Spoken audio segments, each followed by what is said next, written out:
My name is Marina Lacerda. I was minor victim 1 in federal indictment of Jeffrey Epstein in New York in 2019. I was one of dozens of girls that I personally know who were forced into Jeffrey's mansion on 9 East 71 Street in New York City when we were just kids. Today is the first time that I ever speak publicly about what happened to me. I never thought that I would find myself here. The only reason that I am here is because it feels like the people who matter in this country finally care about what we have to say. As an immigrant from Brazil, I feel empowered knowing that the little girl struggling to get by at 14 and 15 years old finally has a voice. For the first time, I feel like I matter as an American. I was only 14 years old when I met Jeffrey. It was the summer of high school. I was working 3 jobs to try to support my mom and my sister when a friend of mine in the neighborhood told me that I could make $300 to give an older guy a massage.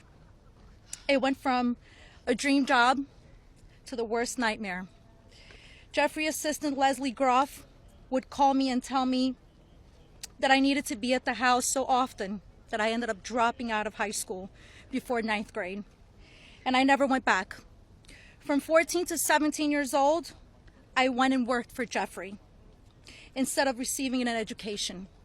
Every day I hoped that he would offer me a real job as one of his assistants or something important.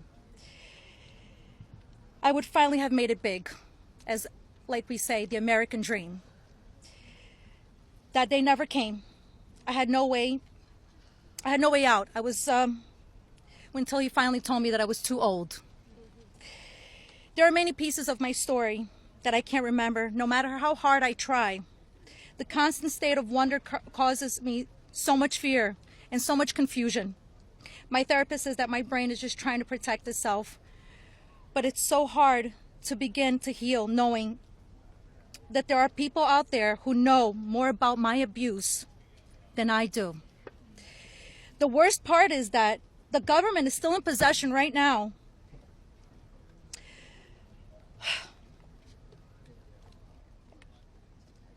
of the documents and information about that could help me remember and get over all of this maybe and help me heal. They have documents with my name on them that were confiscated from Jeffrey Epstein's house and could help me put the pieces of my own life back together. But I don't have any of it. And I know the same is true for many of these women.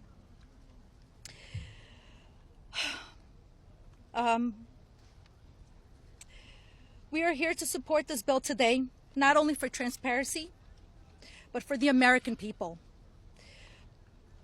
But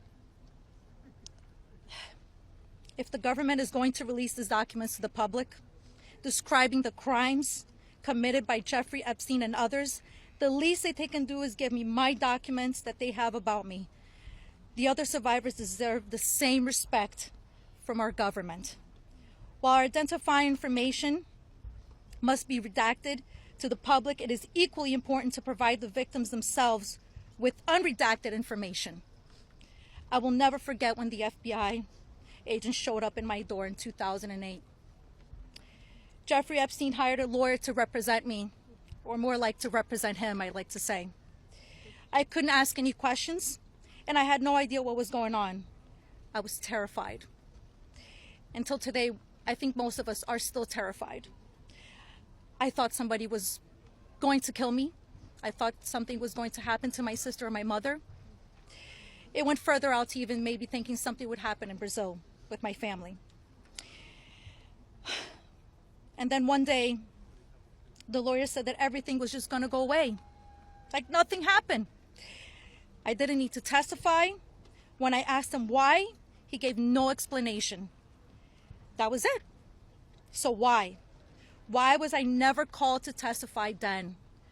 We could have saved so many women. We could have saved so many lives from being abused.